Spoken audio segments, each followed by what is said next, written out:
Well, my firm handles a lot of pedestrian versus auto accidents and other types of accidents injuring pedestrians that occur in Georgia.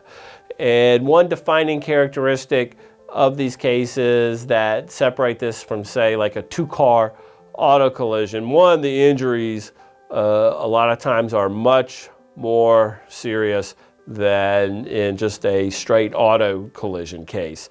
And also, the fault of the parties and who all may be liable for your injuries is typically more complicated in an auto versus pedestrian accident than it is in just a, say, two or even three car auto collision.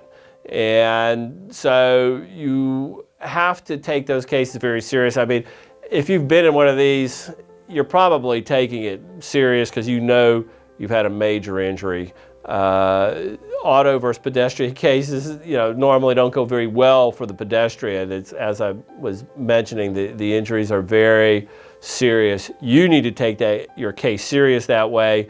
I probably don't have to convince you of that, because if you're looking for an attorney and you've been involved in one of these incidents, you probably know you're seriously injured, and you need representation.